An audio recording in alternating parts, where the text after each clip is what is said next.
বন্ধুরা, এবার থেকে পঞ্চায়েত সার্টিফিকেট নেওয়ার জন্য আর পঞ্চায়েতে যেতে হবে না। অনলাইনে এবার থেকে পঞ্চায়েতের সার্টিফিকেট পাওয়া যাবে। তো কিভাবে পঞ্চায়েতের সার্টিফিকেট অনলাইন থেকে আবেদন করবেন এবং অনলাইনেই আপনি সার্টিফিকেট পেয়ে যাবেন, সেটা ডাউনলোড করে নিতে পারবেন। তো আজকের এই ভিডিওতে আমি দেখাবো যে কিভাবে পঞ্চায়েতের যে কোনো সার্টিফিকেট আপনি এবার থেকে অনলাইনে আবেদন করবেন। তো বন্ধুরা, প্রথমে আমাদের একটা নতুন ওয়েবসাইটে চলে আসতে হবে। এই ওয়েবসাইটটা পঞ্চায়েত ম্যানেজমেন্ট সিস্টেম এই ওয়েবসাইট তৈরি করেছে। তো এই ওয়েবসাইটে আপনাদের আসার জন্য কিভাবে আসবেন, আমি এই ভিডিওর ডেসক্রিপশানে এই ওয়েবসাইটের লিঙ্ক দিয়ে রাখবো। দেখুন, এই ওয়েবসাইটটা হচ্ছে এই যে wbpms.in। এই ওয়েবসাইটে আসলে আপনারা এবার থেকে অনলাইনে পঞ্চায়েত সার্টিফিকেটের জন্য আবেদন করতে পারবেন। তো কিভাবে আবেদন করবেন আমি পুরো বিস্তারিত দেখাবো আজকের এই ভিডিওতে। দেখুন, প্রথমে এই ওয়েবসাইটে আসবেন। আসার পরে একদম উপরের দিকে দেখুন, এখানে সিটিজেন কর্নার বলে একটা অপশান রয়েছে।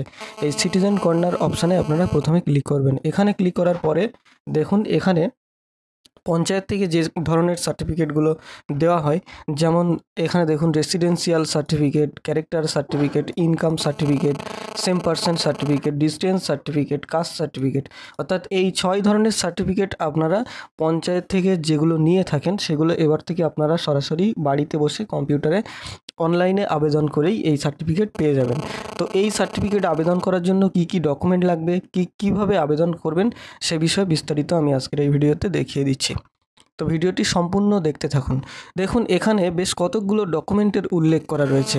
দেখুন, 1 2 3 4 5 6 7 8 9 10 11 12 13 14 15। এখানে এই যে 15টা ডকুমেন্টের কথা উল্লেখ করা রয়েছে। এখানে যে 15টা ডকুমেন্টের কথা উল্লেখ করা রয়েছে, এর মধ্য থেকে আপনার যদি যে কোনো 2টো ডকুমেন্ট থাকে, তাহলে আপনি এই অনলাইনে পঞ্চায়েতের সার্টিফিকেটের জন্য আবেদন করতে পারবেন। এর মধ্য থেকে যে কোনো 2টো ডকুমেন্ট আপনার কাছে যদি থাকে, নিশ্চয়ই থাকবে, কারণ এখানে দেখুন কমন কতগুলো ডকুমেন্ট রয়েছে। আধার কার্ড, আপনার হচ্ছে রেশন কার্ড, তারপরে হচ্ছে আপনার প্যান কার্ড। এগুলো তো একদম কমন, সবার কাছেই প্রায় থাকে। সুতরাং আপনার কাছে যদি যে কোনো 2টো ডকুমেন্ট থাকে, তাহলে আপনি আবেদন করতে পারবেন। পঞ্চায়েতে গিয়ে প্রধান এসেছে কি না, তারপরে আরও অনেক ব্যাপার থাকে, সেগুলো আর আপনাদের কোনো ঝামেলা থাকবে না।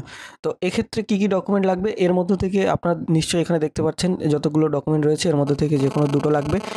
আর হচ্ছে আপনার একটা পাসপোর্ট সাইজের ফটো লাগবে। আপনার পাসপোর্ট সাইজের একটা ফটো আর যে কোনো 2টো ডকুমেন্ট যদি আপনি দিতে পারেন, এখানে আপলোড করতে পারেন, তাহলে আপনার অ্যাপ্লিকেশান করা যাবে। তো এখানে আসার পরে এবার কি করবেন আপনারা, এবার এখান থেকে আপনারা নিচে দেখুন এই চেক বক্সে টিক মেরে দেবেন। চেক বক্সে টিক মারার পরে নিচে প্রসিড বাটনে যদি আপনি ক্লিক করেন, এখানে আপনার একটা ফোন নাম্বার চাইবে। এখানে ফোন নাম্বার চাইবে, ফোন নাম্বার এখানে দিয়ে জেনারেট ওটিপিতে ক্লিক করবেন। তো আমি একটা ফোন নাম্বার দিয়ে জেনারেট ওটিপি এই অপশানে ক্লিক করলাম। এখানে ক্লিক করার পরে দেখুন, এখানে OTP has been send successfully বলে একটা মেসেজ দেওয়া হবে, অর্থাৎ ওটিপি চলে গেছে। তো এরপর ওটিপি আপনার মোবাইল নাম্বারে যাওয়ার পরে এখানে সেই ওটিপিটা আপনি ইনপুট করবেন। তো ওটিপি চলে এসেছে, আমি ওটিপি ইনপুট করছি। দেখুন, ওটিপি দেওয়ার পরে ভেরিফাই অ্যান্ড প্রসেস এই অপশানে আপনারা ক্লিক করবেন। এখানে ক্লিক করার পরপরই কিন্তু আপনার আসল ফর্মটা ওপেন হয়ে যাবে। তো এখানে যে ফর্মটা ওপেন হয়ে গেল, দেখুন panchayat management system certificate form. এই যে সার্টিফিকেট ফর্ম, এইটা আপনাকে ফিল করতে হবে। তো এটা কিভাবে ফিল আপ করবেন, এখানে দেখুন প্রথমে আপনাকে জিপি ডিটেলস দিতে হবে, অর্থাৎ আপনি কোন গ্রাম পঞ্চায়েতের আন্ডার থেকে সার্টিফিকেট নিতে চাইছেন। নিশ্চয়ই আপনার যে এলাকা রয়েছে সেটা আপনি সিলেক্ট করবেন। এখান থেকে প্রথমে আপনাকে ডিস্ট্রিক্ট সিলেক্ট করতে হবে। এখান থেকে আপনার ডিস্ট্রিক্ট সিলেক্ট করবেন। আমি নর্থ 24 পরগনা সিলেক্ট করলাম। এরপরে ব্লক সিলেক্ট করতে হবে। তো আপনি ব্লক সিলেক্ট করলেন। ব্লক সিলেক্ট করার পরে আপনার যে গ্রাম পঞ্চায়েত আছে সেই গ্রাম পঞ্চায়েত সিলেক্ট করতে হবে। তো আপনার ব্লকের আন্ডারে যতগুলো গ্রাম পঞ্চায়েত রয়েছে সবগুলো এখানে শো হবে। আপনি সবগুলো এখান থেকে সিলেক্ট করতে পারবেন। তো সিলেক্ট করলাম। সিলেক্ট করার পরে আপনার যে সংসদ নাম্বার আছে সেই সংসদ নাম্বার এখান থেকে আপনাকে সিলেক্ট করতে হবে। তো সংসদ নাম্বার আপনি যদি না জেনে থাকেন, তাহলে আপনি অবশ্যই আপনার গ্রাম পঞ্চায়েতের যে মেম্বার রয়েছে, আপনাদের যে গ্রামের মেম্বার, তার কাছ থেকে আপনি আপনার সংসদ নাম্বারটা জেনে নিতে পারবেন। সংসদ নাম্বার এখান থেকে আপনি সিলেক্ট করে নেবেন। নেওয়ার পরে এখানে এসএসসি নম্বর এটা আপনাকে দিতে হবে না, এটা ম্যান্ডেটরি নয়। তারপরে এসএসসি নেমটাও দিতে হবে না।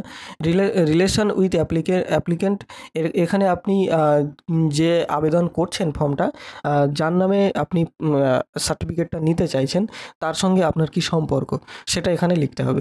যদি যিনি আবেদন করছেন তিনি নিজেই সার্টিফিকেট নিতে চান, সেক্ষেত্রে তিনি নিজের নাম লিখবেন। অথবা এটা যদি কেউ না লেখে তাও কোনো সমস্যা নেই, যেহেতু এটা ম্যান্ডেটরি নয়। যেগুলো এখানে দেখুন এই যে রেড কালারের একটা স্টার চিহ্ন দেওয়া রয়েছে, এইগুলো হচ্ছে ম্যান্ডেটরি, অর্থাৎ রেড কালারের স্টার চিহ্ন দেওয়া যেগুলো থাকবে সেগুলো ফিল আপ করতেই হবে। বাকি যেগুলোতে দেওয়া নেই সেগুলো যদি আপনি ফিল আপ নাও করেন কোনো সমস্যা নেই। তো এরপরে কি করবেন, নিচে চলে আসুন অ্যাপ্লিকেন্ট ডিটেলস। এবার যিনি অ্যাপ্লিকেশান করছেন তার ডিটেলস এখানে দিতে হবে। প্রথমে জেন্ডার দেবেন, জেন্ডার সিলেক্ট করার পরে অ্যাপ্লিকেন্টের নাম, যার নামে আবেদন করছেন তার নাম এবং তার গার্জিয়ান নাম দিতে হবে। এরপরে হচ্ছে গার্জিয়ানের সঙ্গে কি সম্পর্ক, বাবা মা ছেলে মেয়ে হাজব্যান্ড ইত্যাদি যেটা আছে সম্পর্ক, সেটা এখান থেকে আপনারা সিলেক্ট করবেন।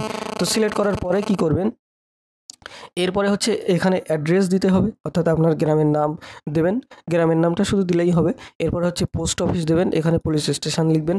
তারপরে ভিলেজটা এখান থেকে সিলেক্ট করবেন। তো ভিলেজ সিলেক্ট করার পরে এখানে পিনকোড নাম্বার দেবেন, তারপরে এখানে হচ্ছে ডেট অফ বার্থটা দিয়ে দেবেন যার নামে আবেদন করছেন। এবার দেখুন এখানে একটা জিনিস লেখা রয়েছে, বাংলা শংসাপত্র পেতে দয়া করে বাংলায় লিখুন।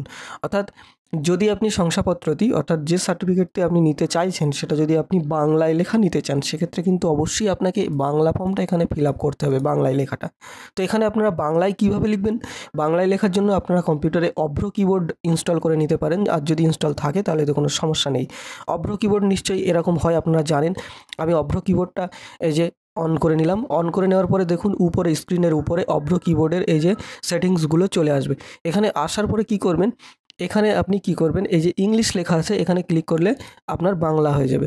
তো বাংলা করে নেওয়ার পরে এবার এখানে যদি আপনি বাংলায় লেখেন তাহলে কিন্তু সব কিছু বাংলায় লেখা হবে, অর্থাৎ আপনি এখানে বাংলায় লিখতে পারেন।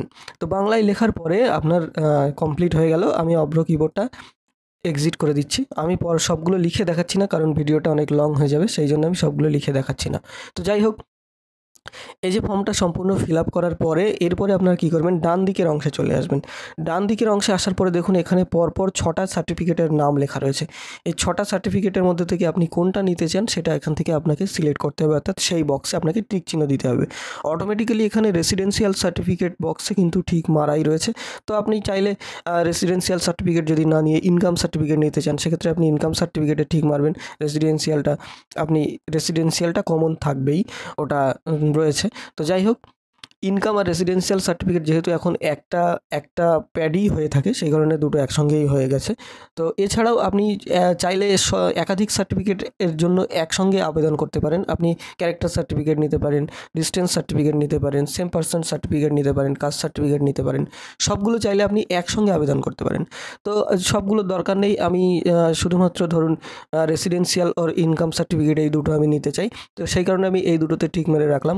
রাখার পরে এবার যেহেতু আমি ইনকাম সার্টিফিকেট নেব, সেই কারণে আমার অ্যানুয়াল ইনকামটা এখানে বসাতে হবে। তো অ্যানুয়াল ইনকাম এখানে আপনাদের যেটা রয়েছে সেটা বসিয়ে দেবেন। এবার হচ্ছে ইনকাম সোর্স, অর্থাৎ আপনি কি কাজ করেন সেই কাজ আপনাকে লিখতে হবে। যদি আপনি চাষি হয়ে থাকেন তাহলে ফার্মার লিখে দেবেন, যদি আপনি ব্যবসায়িক হয়ে থাকেন তাহলে বিজনেসম্যান লিখে দেবেন। তো অর্থাৎ আপনি যে কাজটা করেন সেই কাজটা এখানে উল্লেখ করে দেবেন, অর্থাৎ আপনার ইনকাম সোর্স, আপনার কোথা থেকে ইনকামটা হয় সেটা। তো এটা লেখার পরে এবার কি করবেন, নিচে মোবাইল নম্বরের জায়গায় আপনি প্রথমেই রেজিস্ট্রেশন করার সময় সেই প্রথমেই যখন আপনি ফোন নাম্বার দিয়েছিলেন ওটিপি দেওয়ার সময়, সেই ফোন নাম্বারটা অটোমেটিক্যালি এখানে চলে আসবে। তো ফোন নাম্বারটা এখানে এভাবেই থাকবে, আর এখানে কিছু করতে হবে না। এরপরে হচ্ছে এখানে আপনার হোয়াটসঅ্যাপ নাম্বারটা দিতে হবে। যদি আপনার হোয়াটসঅ্যাপ নম্বর থাকে তাহলে দিতে পারেন, না দিলেও কোনো সমস্যা নেই। নিচে হচ্ছে ইমেল অ্যাড্রেস, যদি আপনার ইমেল অ্যাড্রেস থাকে আপনি সেটাও দিতে পারেন, যদি না থাকে না দেবেন, কোনো সমস্যা নেই। এরপরে নিচে দেখুন ডকুমেন্ট। এবার হচ্ছে এখানে আপনাকে ডকুমেন্ট আপলোড করতে হবে। প্রথমেই বলেছিলাম ভিডিওর শুরুতে যে ডকুমেন্ট ওখানে মোট 15টা রয়েছে, তার মধ্যে থেকে আপনার যে কোনো 2টো ডকুমেন্ট আপলোড করতে হবে, আর হচ্ছে আপনার পাসপোর্ট সাইজ ফটো আপলোড করতে হবে। তো এখানে আপনাকে ডকুমেন্ট সংসদ মেম্বার সার্টিফিকেট, এটা আপনি মেম্বারের কাছ থেকে পেয়ে যাবেন, এটা আপনাকে আপলোড করতে হবে। তার নিচে হচ্ছে দেখুন ভোটার কার্ড, প্যান কার্ড, এই দুটোর মধ্যে থেকে আপনি যে কোনো একটা আপলোড করতে পারেন। তো আপনি যে ডকুমেন্ট এখানে আপলোড করবেন, সেই ডকুমেন্ট আপলোড করার পরে এখানে কি করবেন, আপনার যে ওই ডকুমেন্টের ইউনিক নাম্বার আছে, যদি আপনি যদি আপনি এখানে ভোটার কার্ড সিলেক্ট করেন তাহলে আপনার ভোটার নাম্বার, এরকম যে ডকুমেন্ট আপলোড করছেন সেই ডকুমেন্ট আপলোড করার পরে সেই ডকুমেন্টের নাম্বারটা এখানে কিন্তু লিখে দিতে হবে, আইডি নাম্বারটা লেখার পরে এখানে চুজ ফাইলে ক্লিক করলে আপনার যে ডকুমেন্ট সেটা কিন্তু আপনাকে আপলোড করতে হবে এখান থেকে। তো ডকুমেন্টটা অবশ্যই আপনারা আগে থেকে স্ক্যান করে রেখে দেবেন অথবা ফটো তুলে রেখে দেবেন, সেটা এখানে আপলোড করে দেবেন। দেওয়ার পরে কি করবেন, নিচে দেখুন এখানে আপনাকে অ্যাপ্লিকেন্টের ফটো আপলোড করতে হবে, যে পাসপোর্ট সাইজ ফটো সেটা আপনি আগে থেকে স্ক্যান করে রেখে দেবেন, সেটা এখানে আপলোড করে দেবেন। দেওয়ার পরে এবার কি করবেন, আপনি সাবমিট করে দেবেন। তো সাবমিট করে দেওয়ার পরে আপনার ফর্মটা সম্পূর্ণ ফিল আপ হয়ে যাবে, আর এখানে আর অন্য কোনো কাজ নেই। এবার আপনি এই ফর্মের অ্যাপ্লিকেশান যে স্ট্যাটাসটা আপনি কীভাবে চেক করবেন, সেটা চেক করার জন্য আপনি কি করবেন, সেটা চেক করার জন্য আপনি এখানে বাঁদিকে দেখুন একটা উপরে মেনু বলে একটা অপশান রয়েছে, এই মেনু অপশানে আপনারা ক্লিক করবেন। এখানে ক্লিক করার পরে প্রথম একটা অপশান পাবেন, দেখুন অ্যাপ্লাইড সার্টিফিকেট লিস্ট, এখানে আপনি ক্লিক করবেন। এখানে ক্লিক করার পরে দেখুন এখানে একটা লিস্ট এসেছে, তো সিটিজেন কর্নার সার্টিফিকেট লিস্ট, দেখুন এই যে লিস্টটা এসেছে, এখানে আমি যেহেতু কোনো ফর্ম সম্পূর্ণভাবে ফিল আপ করে সাবমিট করিনি, সে কারণে আমার লিস্টের এখানে ব্ল্যাঙ্ক দেখাচ্ছে।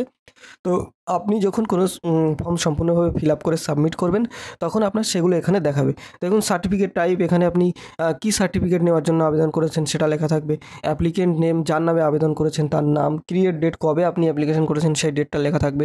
এরপর হচ্ছে স্ট্যাটাস অফ প্রধান, অর্থাৎ প্রধান কি আপনার এই যে সার্টিফিকেটটার জন্য আপনি আবেদন করেছেন সেটা কি অ্যাপ্রুভ করেছে নাকি করেনি, সেটা আপনি এখানে দেখতে পাবেন। সেই স্ট্যাটাসটা এখানে দেখানো হবে। এরপরে স্ট্যাটাস যদি সাকসেসফুলি, যদি উনি অর্থাৎ গ্রাম পঞ্চায়েতের প্রধান যদি সেই আপনার আবেদনটি যদি অ্যাকসেপ্ট করে, সেক্ষেত্রে আপনার অ্যাকশানের নিচে আপনি দেখতে পাবেন যে আপনার সার্টিফিকেটটা কমপ্লিট হয়ে গেলে এখানে ডাউনলোড বাটন চলে আসবে, তখন আপনি এখানে ডাউনলোডে ক্লিক করলে আপনার সার্টিফিকেটটা ডাউনলোড হয়ে যাবে। তো বন্ধুরা, এইভাবেই আপনি পঞ্চায়েত ম্যানেজমেন্ট সিস্টেমের এই ওয়েবসাইট থেকে আপনি সরাসরি পঞ্চায়েতে না গিয়ে আপনি সরাসরি বাড়িতে বসেই যে কোনো সার্টিফিকেটের জন্য পঞ্চায়েত থেকে যে সার্টিফিকেটগুলো নেওয়া হয় সেই সার্টিফিকেটের জন্য বাড়িতে বসে আবেদন করে আপনি এভাবে সেই সার্টিফিকেট বাড়ি থেকেই পেয়ে যাবেন।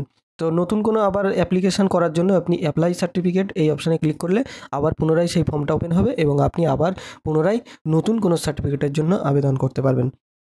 তো বন্ধুরা, এবার একটু আমি আপনাদেরকে বলে দিই, এই যে পঞ্চায়েতের যে এই ওয়েবসাইটটা চালু করা হয়েছে এটা কিন্তু এখন সম্পূর্ণ টেস্টিং মোডে রয়েছে, অর্থাৎ এটা এখনও কিন্তু পুরোপুরি চালু করা হয়নি, কিন্তু এই ওয়েবসাইটটাই কাজ হবে যখন সম্পূর্ণ পুরোপুরি চালু হয়ে যাবে।